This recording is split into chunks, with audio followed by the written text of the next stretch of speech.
Capítulo 9 de La barraca de Vicente Blasco Ibáñez. Había llegado San Juan, la mejor época del año, el tiempo de la recolección y la abundancia. El espacio vibraba de luz y de calor. Un sol africano lanzaba torrentes de oro sobre la tierra, resquebrajándola con ardorosas caricias, y sus flechas de oro deslizábanse por entre el apretado follaje, toldo de verdura bajo el cual cobijaba la vega sus rumorosas acequias y sus húmedos surcos, como temerosa del calor que hacía germinar la vida por todas partes. Los árboles mostraban sus ramas cargadas de fruto. Doblábanse los nispereros al peso de los amarillos racimos cubiertos de barnizadas hojas. Mostrábanse los albaricoques entre el follaje como rosadas mejillas de niño. Registraban los muchachos con impaciencia las corpulentas higueras, buscando codiciosos las brevas primerizas, y en los jardines, por encima de las tapias, exhalaban los jazmines su suave fragancia, y las magnolias como incensarios de marfil esparcían su perfume en el ambiente ardoroso impregnado de olor a mies. Las brillantes hoces iban tonsurando los campos, echando abajo las rubias cabelleras de trigo, las gruesas espigas que apopléticas de vida buscaban el suelo doblando las débiles cañas. En las eras amontonábase la paja formando colinas de oro que reflejaban la luz del sol. Aventábase el trigo entre remolinos de polvo, y en los campos desmochados, á lo largo de los rastrojos, saltaban los gorriones buscando los granos olvidados. Todo era alegría, trabajo gozoso. Chirriaban carros en todos los caminos. Bandas de muchachos correteaban por los campos ó daban cabriolas en las eras, pensando en las tortas de trigo nuevo, en la vida de abundancia y satisfacción que comenzaba en las barracas al llenarse el granero, y hasta los viejos rocines mostraban los ojos alegres, marchando con mayor desembarazo como fortalecidos por el olor de los montes de paja que lentamente, como río de oro, habían de deslizarse por sus pesebres en el curso del año. El dinero cautivo en los estudis durante el invierno, oculto en el arca ó en el fondo de una media, comenzaba á circular por la vega. A la caída de la tarde llenábanse las tabernas de hombres enrojecidos y barnizados por el sol, con la recia camisa sudorosa, que hablaban de la cosecha y de la paga de San Juan, el semestre que había que entregar á los amos de la tierra. También la abundancia había hecho renacer la alegría en la barraca de Batiste. La cosecha hacía olvidar al albaet. Únicamente la madre delataba con repentinas lágrimas y algún profundo suspiro el fugaz recuerdo del pequeño. Pero el trigo, los sacos repletos que Batiste y su hijo subían al granero y al caer de sus espaldas hacían retemblar el piso conmoviendo toda la barraca, era lo que interesaba á toda la familia. Comenzaba la buena época. Tan extremada como había sido para ellos la desgracia, era ahora la fortuna. Deslizábanse los días en santa calma, trabajando mucho, pero sin que el menor accidente viniera á turbar la monotonía de una existencia laboriosa.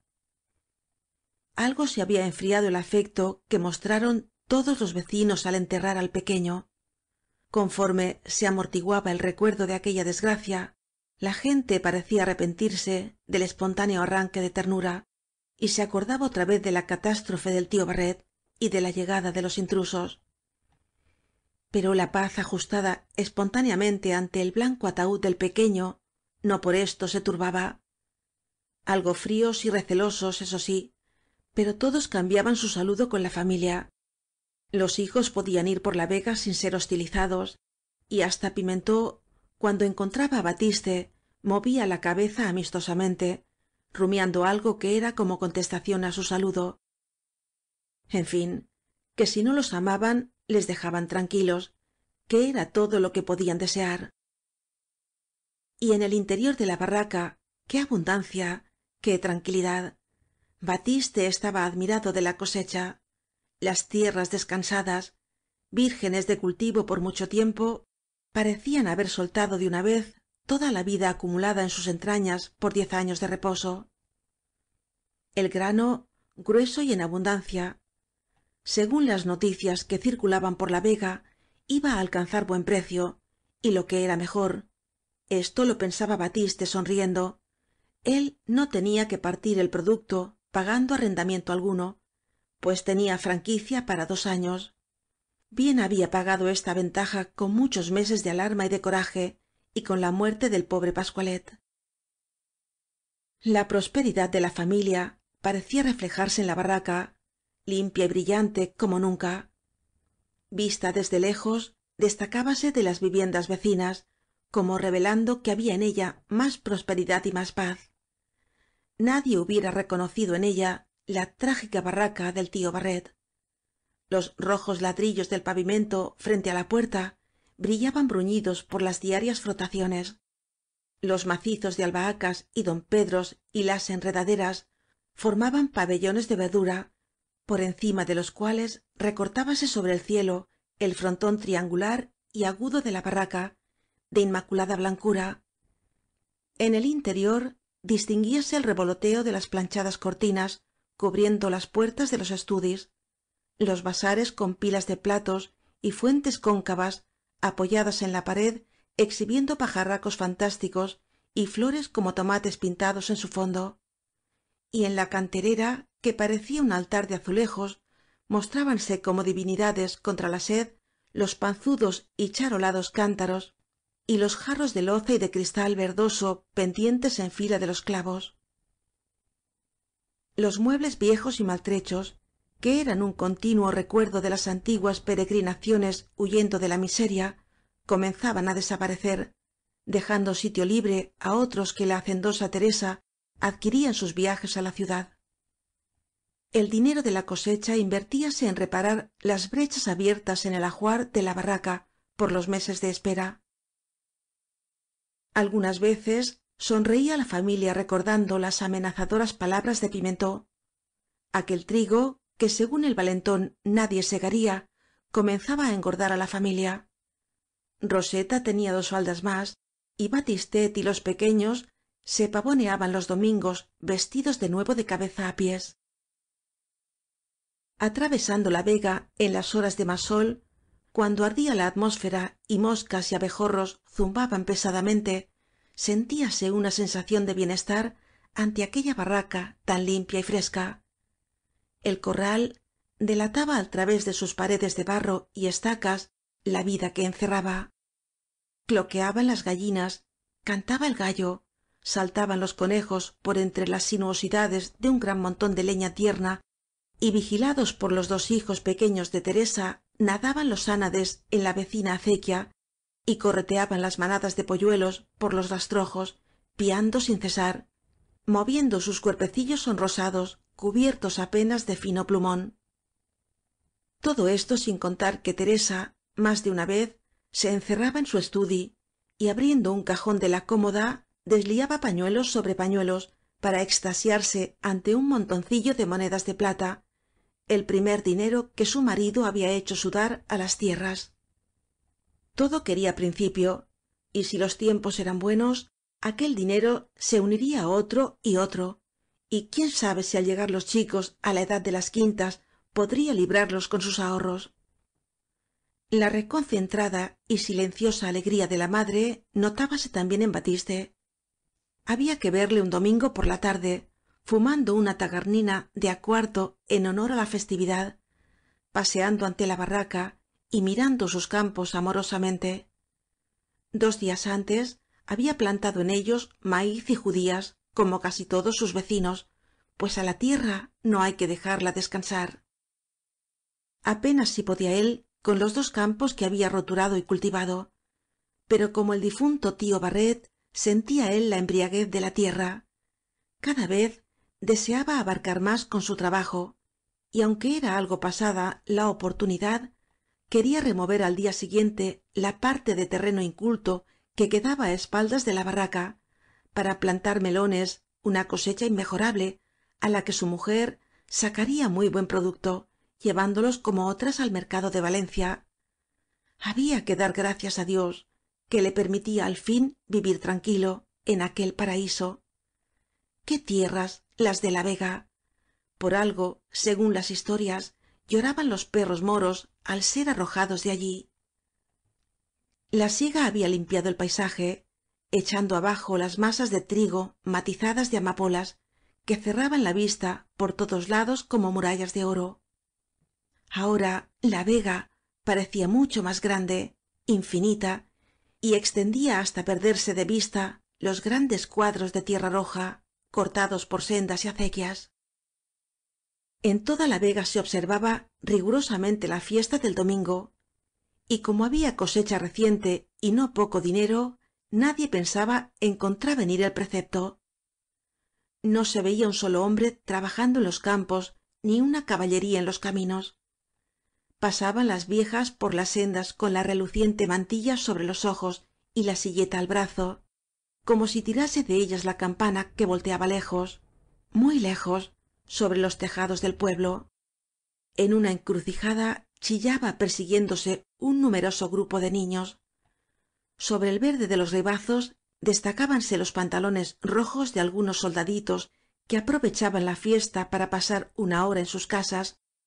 Sonaban á lo lejos, como tela que se rasga, los escopetazos contra las bandadas de golondrinas que volaban á un lado y á otro en contradanza caprichosa, con un suave silbido, como si rayasen con sus alas el azul cristal del cielo.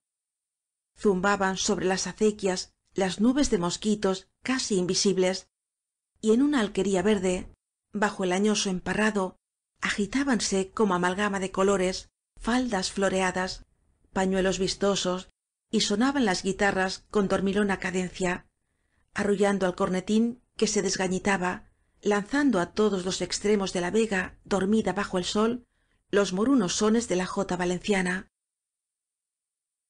Era este tranquilo paisaje la idealización de una Arcadia laboriosa y feliz. Allí no podía haber mala gente. Batiste desperezábase con voluptuosidad, dominado por el bienestar tranquilo de que parecía impregnado el ambiente. Roseta con los chicos se había ido al baile de la alquería. Su mujer dormitaba bajo el sombrajo y él paseaba desde su casa al camino por el pedazo de tierra inculta que servía de entrada al carro. Plantado en el puentecito, contestaba al saludo de los vecinos, que pasaban riendo como si fuesen á presenciar un espectáculo graciosísimo. Iban á casa de Copa á ver de cerca la famosa porfía de Pimentó con los hermanos Terrerola, dos malas cabezas como el marido de Pepeta, que habían jurado también odio al trabajo y pasaban todo el día en la taberna. Surgían entre ellos un sinnúmero de rivalidades y apuestas, especialmente cuando llegaba una época como aquella en la que aumentaba la concurrencia del establecimiento. Los tres valentones pujaban en brutalidad, ansioso cada uno de alcanzar renombre sobre los otros. Batiste había oído hablar de aquella apuesta que hacía ir las gentes á la famosa taberna como un jubileo. Se trataba de permanecer sentado jugando al truque y sin beber más líquido que aguardiente hasta ver quién era el último que caía. Comenzaron el viernes por la noche.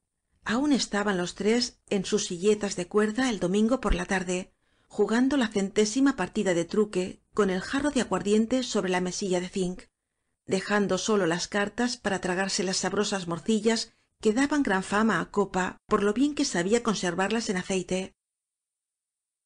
Y la noticia, esparciéndose por toda la Vega, hacía venir como en procesión á todas las gentes de una legua á la redonda.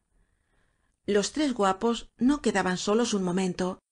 Tenían sus apasionados, que se encargaban de ocupar el cuarto sitio en la partida, y al llegar la noche, cuando la masa de espectadores se retiraba á sus barracas, quedábanse allí viendo cómo jugaban á la luz de un candil colgado de un chopo, pues Copa era hombre de malas pulgas, incapaz de aguantar la pesada apuesta, y así que llegaba la hora de dormir cerraba la puerta, dejando en la plazoleta á los jugadores después de renovar su provisión de aguardiente. Muchos fingíanse indignados por la brutal porfía, pero en el fondo sentían todos satisfacción de tener á tales hombres por vecinos. Vaya unos mozos que criaba la huerta. El aguardiente pasaba por sus cuerpos como si fuese agua. Todo el contorno parecía tener la vista fija en la taberna, esparciéndose con celeridad prodigiosa las noticias sobre el curso de la apuesta. Ya se habían bebido 2 cántaros y como si nada. Ya iban 3, y tan firmes. Copa llevaba la cuenta de lo bebido, y la gente, según su predilección, apostaba por alguno de los 3 contendientes. Aquel suceso, que durante 2 días apasionaba tanto á la Vega y no parecía aún tener fin, había llegado á oídos de Batiste. Él, hombre sobrio, incapaz de beber sin sentir náuseas y dolor de cabeza, no podía evitar cierto asombro muy cercano á la admiración ante unos brutos que, según él, debían tener el estómago forrado de hojalata. Sería de ver el espectáculo. Y seguía con mirada de envidia á todos los que marchaban hacia la taberna. ¿Por qué no había de ir él donde iban los otros? Jamás había entrado en casa de Copa, el antro en otro tiempo de sus enemigos, pero ahora justificaba su presencia lo extraordinario del suceso. ¿Y qué demonio? Después de tanto trabajo y de tan buena cosecha, bien podía un hombre honrado permitirse un poco de expansión. Y dando un grito á su dormida mujer para avisarla que se iba, emprendió el camino de la taberna. Era un hormiguero humano la masa de gente que llenaba la plazoleta frente á casa de Copa. Veíanse allí en cuerpo de camisa, con pantalones de pana, ventruda faja negra y pañuelo á la cabeza en forma de mitra, á todos los hombres del contorno. Los viejos apoyábanse en el grueso cayado de liria amarillo con negros arabescos. La gente joven mostraba arremangados los nervudos y rojizos brazos, y como contraste movían delgadas varitas de fresno entre sus dedos enormes y callosos. Los altos chopos que rodeaban la taberna daban sombra á los animados grupos. Batiste se fijó por primera vez detenidamente en la famosa taberna, con sus paredes blancas, sus ventanas pintadas de azul y los quicios chapados con vistosos azulejos de manises. Tenía 2 puertas, una era la de la bodega, y por entre las abiertas hojas veíase las 2 filas de enormes toneles que llegaban hasta el techo, los montones de pellejos vacíos y arrugados, los grandes embudos y las enormes medidas de zinc teñidas de rojo por el continuo resbalar del líquido, y allá en el fondo de la pieza el pesado carro que rodaba hasta los últimos límites de la provincia para traer las compras de vino. Aquella habitación obscura y húmeda exhalaba un vaho de alcohol, un perfume de mosto que embriagaba el olfato y turbaba la vista, haciendo pensar que la atmósfera y la tierra iban á cubrirse de vino. Allí estaban los tesoros de Copa de que hablaban con unción y respeto todos los borrachos de la huerta. Él solo conocía el secreto de los toneles. Su vista, atravesando las viejas duelas, apreciaba la calidad de la sangre que contenían. Era el sumo sacerdote de aquel templo del alcohol, y al querer obsequiar á alguien sacaba con tanta devoción como si llevase entre las manos la custodia un vaso en el que centelleaba el líquido color de topacio con irisada corona de brillantes. La otra puerta era la de la taberna, la que estaba abierta desde 1 hora antes de apuntar el día y por las noches hasta las 10, marcando sobre el negro camino un gran cuadro rojo con la luz de la lámpara de petróleo que colgaba sobre el mostrador. Las paredes tenían zócalos de ladrillos rojos y barnizados á la altura de un hombre, terminados con una fila de floreados azulejos.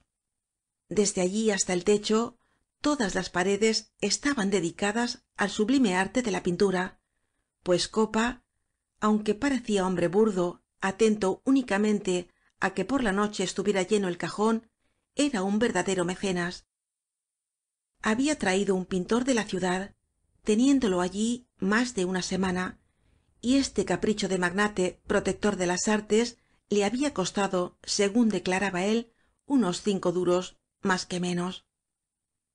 Bien era verdad que no podía volverse la vista sin tropezar con alguna obra maestra, cuyos salientes colores parecían alegrar á los parroquianos animándoles á beber.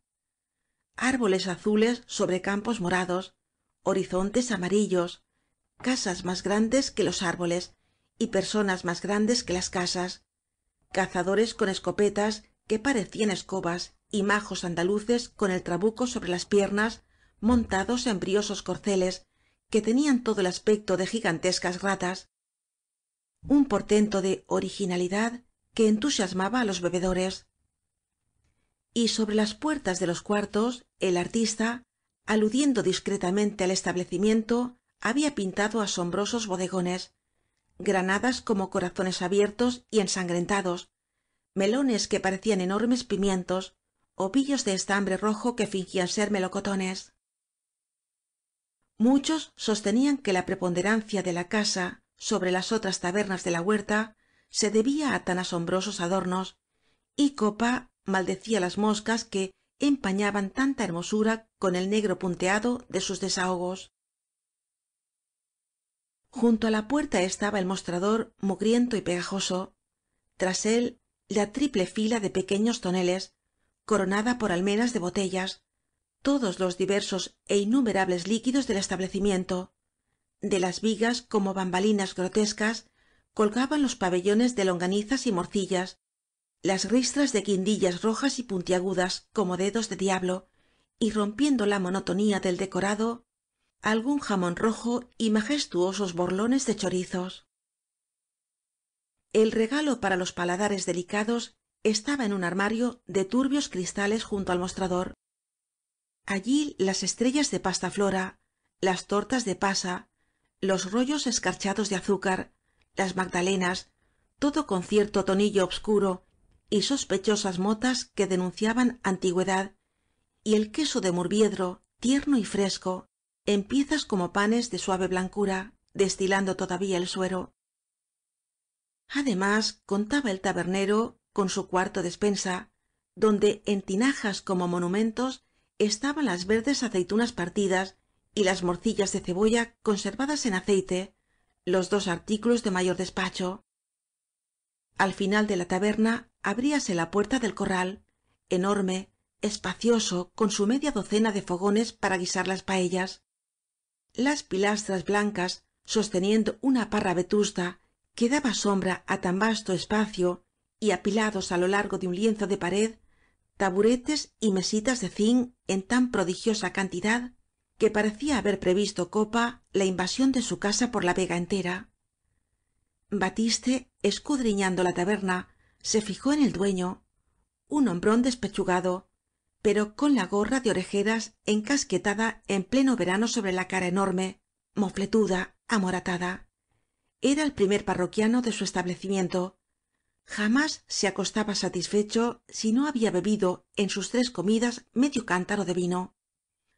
Por esto, sin duda, apenas si llamaba su atención aquella apuesta que tan alborotada traía á toda la vega.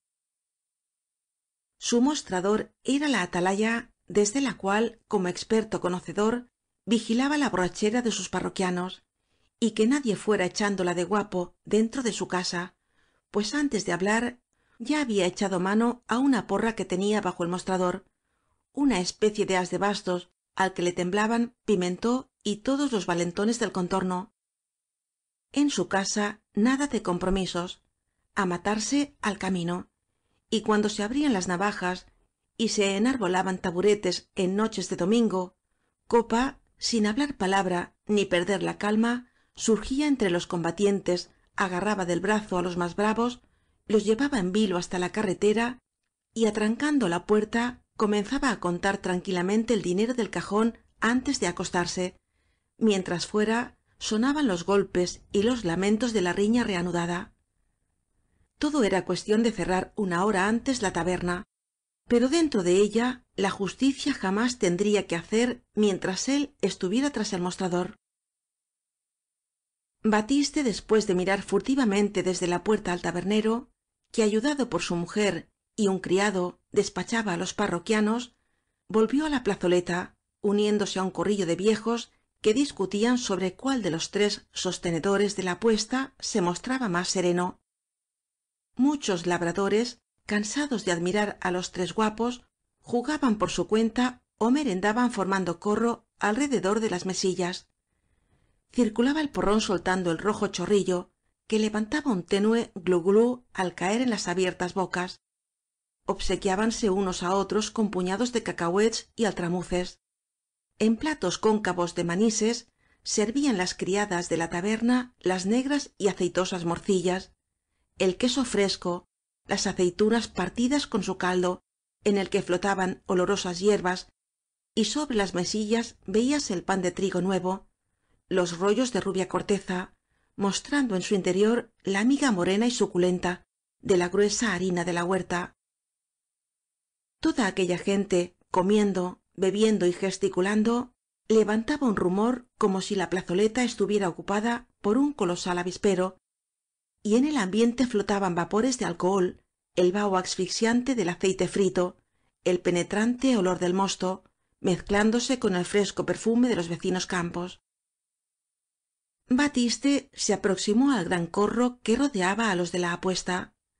Al principio no vio nada, pero lentamente, empujado por la curiosidad de los que estaban detrás, fué abriéndose paso entre los cuerpos sudorosos y apretados, hasta que se vio en primera fila.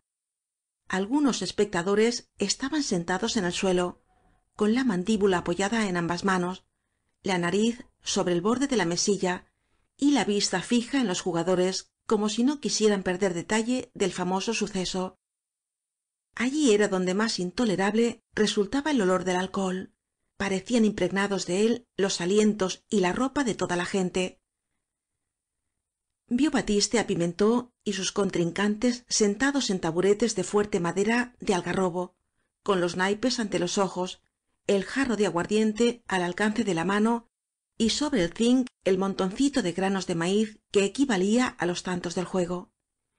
Y á cada jugada, alguno de los tres agarraba el jarro, bebía reposadamente y lo pasaba á los compañeros, que lo empinaban también con no menos ceremonia.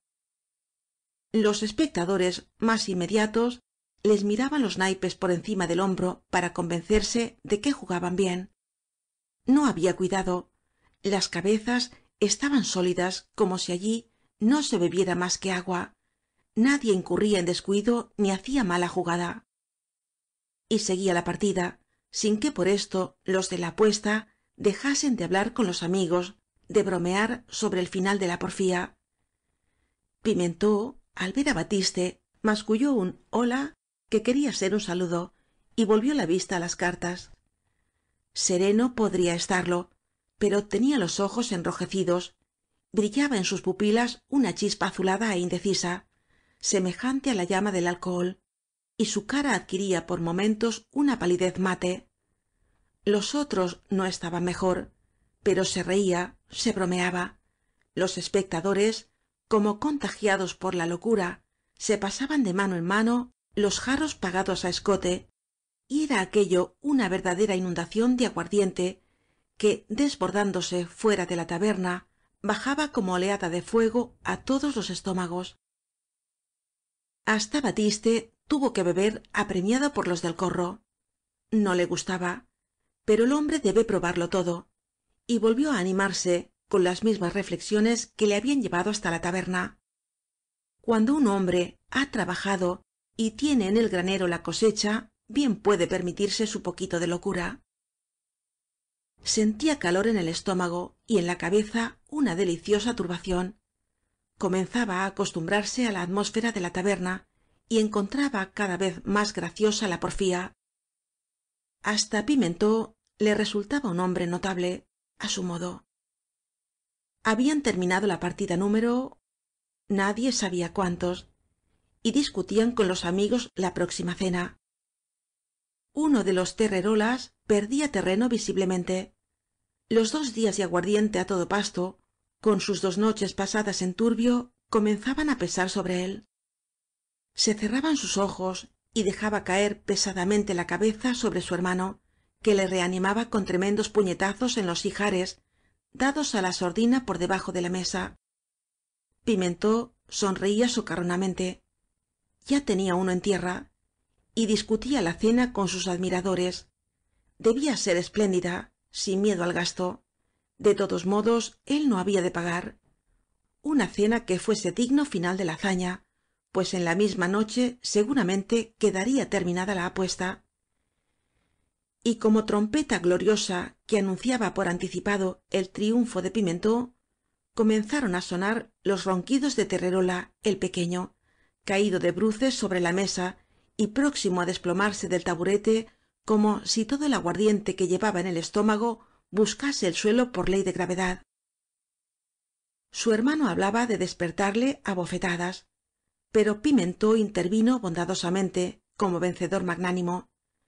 Ya le despertarían á la hora de cenar, y afectando dar poca importancia á la porfía y á su propia fortaleza, hablaba de su falta de apetito como de una gran desgracia, después de haberse pasado 2 días en aquel sitio devorando y bebiendo brutalmente.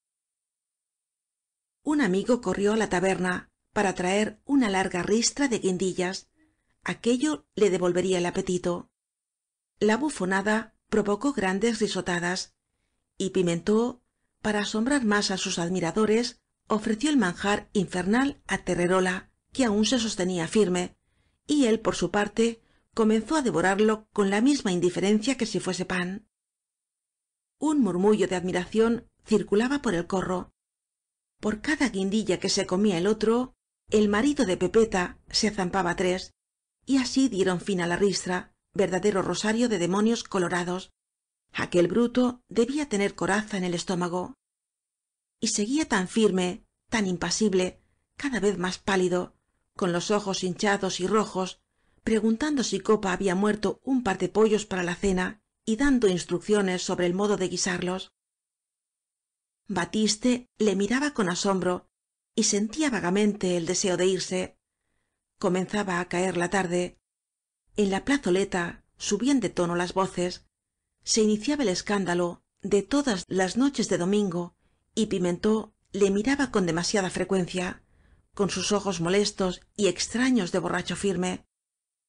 Pero sin saber por qué, permanecía allí como si aquel espectáculo tan nuevo para él pudiese más que su voluntad.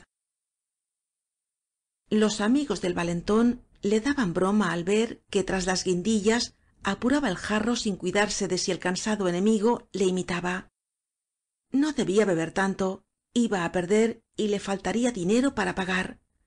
Ahora ya no era tan rico como en los años anteriores, cuando la dueña de sus tierras se conformaba con no cobrarle el arrendamiento.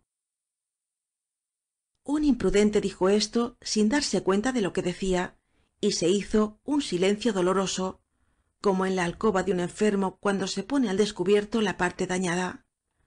Hablar de arrendamientos y de pagas en aquel sitio, cuando entre actores y espectadores se había consumido el aguardiente á cántaros. Batiste se sintió mal. Le pareció que por el ambiente pasaba de pronto algo hostil, amenazador. Sin gran esfuerzo hubiera echado á correr, pero se quedó creyendo que todos le miraban á hurtadillas. Temió si huía anticipar la agresión, ser detenido por el insulto, y con la esperanza de pasar desapercibido quedó inmóvil, como subyugado por una impresión que no era miedo, pero sí algo más que prudencia. Aquella gente, entusiasmada con Pimentó, le hacía repetir el procedimiento de que se valía todos los años para no pagar á la dueña de sus tierras, y lo celebraba con grandes risotadas, con estremecimientos de maligna alegría, como esclavos que se regocijan con las desgracias de su señor. El valentón relataba modestamente sus glorias. Todos los años por Navidad y por San Juan emprendía el camino de Valencia, tole tole á ver al ama. Otros llevaban el buen par de pollos, la cesta de tortas, la banasta de frutas para enternecer á los señores, para que aceptasen la paga incompleta, lloriqueando y prometiendo completar la suma más adelante. Él sólo llevaba palabras, y no muchas. El ama, una señorona majestuosa, lo recibía en el comedor. Por allí cerca andaban las hijas, unas señoritingas siempre llenas de lazos y colorines. Doña Manuela echaba mano á la libreta para recordar los semestres que Pimentó llevaba atrasados. Venía á pagar. Y el socarrón, al oir la pregunta de la señora de Pajares, siempre contestaba lo mismo: no, señora, no podía pagar porque estaba sin un cuarto. No ignoraba que con esto se acreditaba de pillo. Ya lo decía su abuelo, que era persona de mucho saber. ¿Para quién se han hecho las cadenas? Para los hombres. ¿Pagas? Eres buena persona. No pagas, eres un pillo. Y después de este curso breve de filosofía, apelaba al segundo argumento. Sacaba de la faja una negra tagarnina con una navaja enorme y comenzaba á picar tabaco para liar un cigarrillo. La vista del arma daba escalofríos á la señora, la ponía nerviosa, y por esto mismo el socarrón cortaba el tabaco lentamente y tardaba en guardársela. Y siempre repitiendo los mismos argumentos del abuelo para explicar su retraso en el pago. Las niñas de los lacitos le llamaban el de las cadenas. La mamá sentíase inquieta con la presencia de aquel bárbaro de negra fama, que apestaba á vino y hablaba accionando con la navaja, y convencida de que nada había de sacar de él, indicábale que se fuese, pero él experimentaba hondo gozo siendo molesto y procuraba prolongar la entrevista. Hasta le llegaron á decir que ya que no pagaba podía ahorrar sus visitas no apareciendo por allí. Se olvidarían de que tenían tales tierras. Ah, no, señora. Pimentó era exacto cumplidor de sus deberes y como arrendatario debía visitar al amo en Navidad y San Juan para demostrar que si no pagaba no por esto dejaba de ser su humilde servidor.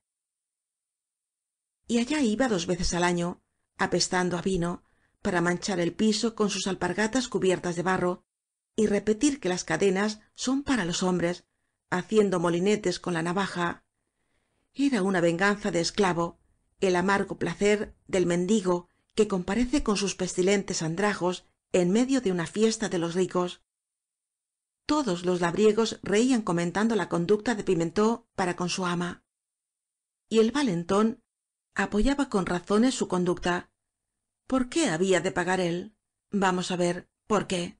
Sus tierras ya las cultivaba su abuelo. A la muerte de su padre se las habían repartido los hermanos á su gusto, siguiendo la costumbre de la huerta, sin consultar para nada al propietario. Ellos eran los que las trabajaban, los que las hacían producir, los que se dejaban poco á poco la vida sobre sus terrones. Pimentó, hablando con vehemencia de su trabajo, mostraba tal impudor que algunos sonreían. Bueno, él no trabajaba mucho porque era listo y había conocido la farsa de la vida, pero alguna vez trabajaba, y esto era bastante para que las tierras fuesen con más justicia de él que de aquella señorona gorda de Valencia. Que viniera ella á trabajarlas, que fuera agarrada al arado con todas sus libras y las 2 chicas de los lacitos uncidas y tirando de él, y entonces sería legítima dueña. Las groseras bromas del valentón hacían rugir de risa á la concurrencia.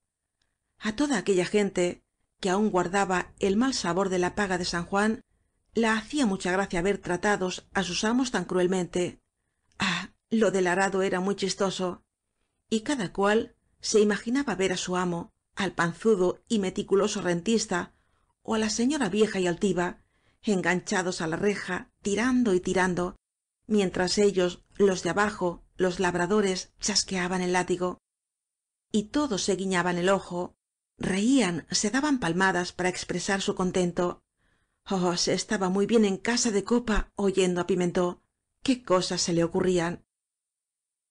Pero el marido de Pepeta púsose sombrío, y muchos advirtieron en él la mirada de través, aquella mirada de homicida que conocían de antiguo en la taberna, como signo indudable de inmediata agresión. Su voz tornóse fosca, como si todo el alcohol que hinchaba su estómago hubiese subido cual oleada ardiente á su garganta. Podían reírse hasta reventar, pero sus risas serían las últimas. La huerta ya no era la misma que había sido durante 10 años. Los amos, que eran conejos miedosos, se habían vuelto lobos intratables. Ya sacaban los dientes otra vez. Hasta su ama se había atrevido con él, que era el terror de todos los propietarios de la huerta. Y en su visita de San Juan habíase burlado de su dicho de las cadenas y hasta de la navaja, anunciándole que se preparara á dejar las tierras ó á pagar el arrendamiento sin olvidar los atrasos. ¿Y por qué se crecían de tal modo? Porque ya no les tenían miedo. ¿Y por qué no tenían miedo? Cristo, porque ya no estaban abandonadas é incultas las tierras de Barret, aquel espantajo de desolación que aterraba á los amos y les hacía ser dulces y transigentes. Se había roto el encanto. Desde que un ladrón muerto de hambre había logrado imponerse á todos ellos, los propietarios se reían y, queriendo vengarse de 10 años de forzada mansedumbre, se hacían más malos que el famoso don Salvador. Veritat, veritat, decían en todo el corro, apoyando las razones de Pimentó con furiosas cabezadas. Todos reconocían que sus amos habían cambiado al recordar los detalles de su última entrevista, las amenazas de desahucio, la negativa á aceptar la paga incompleta, la expresión irónica con que les habían hablado de las tierras del tío Barret, otra vez cultivadas á pesar del odio de toda la huerta. Y ahora, de repente, tras la dulce flojedad de 10 años de triunfo, con la rienda á la espalda y el amo á los pies, venía el cruel tirón, la vuelta á otros tiempos, el encontrar amargo el pan y el vino más áspero, pensando en el maldito semestre, y todo por culpa de un forastero, de un piojoso que ni siquiera había nacido en la huerta y se había descolgado entre ellos para embrollar su negocio y hacerles más difícil la vida. ¿Y aún vivía ese pillo? ¿Es que en la huerta no quedaban hombres? Adiós amistades recientes, respetos nacidos junto al ataúd de un pobre niño. Toda la consideración creada por la desgracia veníase abajo como torre de naipes, desvanecíase como tenue nube, reapareciendo de golpe el antiguo odio, la solidaridad de toda la huerta que al combatir al intruso defendía su propia vida. ¿Y en qué momento resurgía la general animosidad? Brillaban los ojos fijos en él con el fuego del odio, las cabezas turbadas por el alcohol parecían sentir el escarabajeo horrible del homicidio. Instintivamente iban todos hacia Batiste, que comenzó á sentirse empujado por todos lados como si el círculo se estrechara para devorarle. Estaba arrepentido de haberse quedado. No tenía miedo, pero maldecía la hora en que se le ocurrió ir á la taberna, un sitio extraño que parecía robarle su energía, aquella entereza que le animaba cuando sentía bajo sus plantas las tierras cultivadas á costa de tantos sacrificios y en cuya defensa estaba pronto á perder la vida. Pimentó, rodando por la pendiente de la cólera, sentía caer de un golpe sobre su cerebro todo el aguardiente bebido en 2 días. Había perdido su serenidad de ebrio inquebrantable. Se levantó tambaleando y tuvo que hacer un esfuerzo para sostenerse sobre las piernas. Sus ojos estaban inflamados como si fuesen á manar sangre, su voz era trabajosa como si tirasen de ella, no dejándola salir el alcohol y la cólera. Vestan, dijo con imperio á Batiste, avanzando una mano amenazante hasta rozar su rostro. Vestan ó te mate. Irse. Esto es lo que deseaba Batiste, cada vez más pálido, más arrepentido de verse allí. Pero bien adivinaba el significado de aquel imperioso vete del valentón, apoyado por las muestras de asentimiento de todos. No le exigían que se fuese de la taberna, librándolos de su presencia odiosa. Le ordenaban con amenaza de muerte que abandonase sus tierras, que eran como la carne de su cuerpo, que perdiese para siempre la barraca donde había muerto su chiquitín y en la cual cada rincón guardaba un recuerdo de las luchas y las alegrías de la familia en su batalla con la miseria. Y rápidamente se vio otra vez con todos los muebles sobre el carro, errante por los caminos, en busca de lo desconocido para crearse otra vida, llevando como tétrica escolta á la fea hambre, que iría pisándole los talones. No, él rehuía las cuestiones, pero que no le tocasen el pan de los suyos. Ya no sentía inquietud. La imagen de su familia hambrienta y sin hogar le encolerizaba. Hasta sentía deseos de acometer á aquella gente que le exigía tal monstruosidad. ¿Tan vas? ¿Tan vas? Preguntaba Pimentó, cada vez más fosco y amenazante. No, no se iba. Lo dijo con la cabeza, con su sonrisa de desprecio, con la mirada de firmeza y de reto que fijó en todo el corro. granuja rugió el matón, y su mano cayó sobre la cara de Batiste, sonando una terrible bofetada. Como animado por esta agresión, todo el corro se abalanzó contra el odiado intruso, pero por encima de la línea de cabezas vióse elevarse un brazo nervudo empuñando un taburete de esparto, el mismo tal vez en que estuvo sentado Pimentó. Para el forzudo Batiste era un arma terrible aquel asiento de fuertes travesaños y gruesas patas de algarrobo con aristas pulidas por el uso. Rodaron mesilla y jarros de aguardiente. La gente se hizo atrás instintivamente, aterrada por el ademán de aquel hombre siempre tan pacífico que parecía agigantado por la rabia. Y antes de que pudiera retroceder otro paso, ¡plaf! Sonó un ruido como de puchero que estalla, y cayó Pimentó con la cabeza rota de un taburetazo. En la plazoleta prodújose una confusión indescriptible.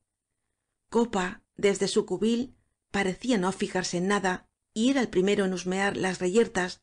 No bien vió el taburete por el aire, tiró de las de bastos que tenía bajo el mostrador y á porrada seca limpió en un santiamén la taberna de parroquianos, cerrando inmediatamente la puerta, según su sana costumbre. Quedó revuelta la gente en la plazoleta. Rodaron las mesas, enarboláronse varas y garrotes, poniéndose cada uno en guardia contra el vecino por lo que pudiera ser. Y en tanto el causante de toda la zambra, Batiste, estaba inmóvil, con los brazos caídos, empuñando todavía el taburete con manchas de sangre, asustado de lo que acababa de hacer. Pimentó, de bruces en el suelo, se quejaba con lamentos que parecían ronquidos, saliendo á borbotones la sangre de su rota cabeza. Terreróla el mayor, con la fraternidad del ebrio, acudió en auxilio de su rival, mirando hostilmente á Batiste. Le insultaba buscando en su faja un arma para herirle.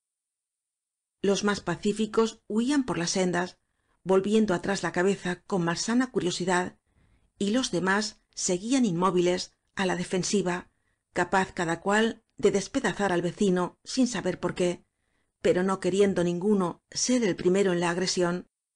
Los palos seguían en alto, relucían las navajas en los grupos, pero nadie se aproximaba á Batiste, que lentamente retrocedía de espaldas enarbolando el ensangrentado taburete. Así salió de la plazoleta, mirando siempre con ojos de reto al grupo que rodeaba al caído Pimentó. Gente brava, pero que parecía dominada por la fuerza de aquel hombre. Al verse en el camino, á alguna distancia de la taberna, echó á correr y cerca de su barraca arrojó en una acequia el pesado taburete, mirando con horror la mancha negruzca de la sangre seca. Capítulo 9.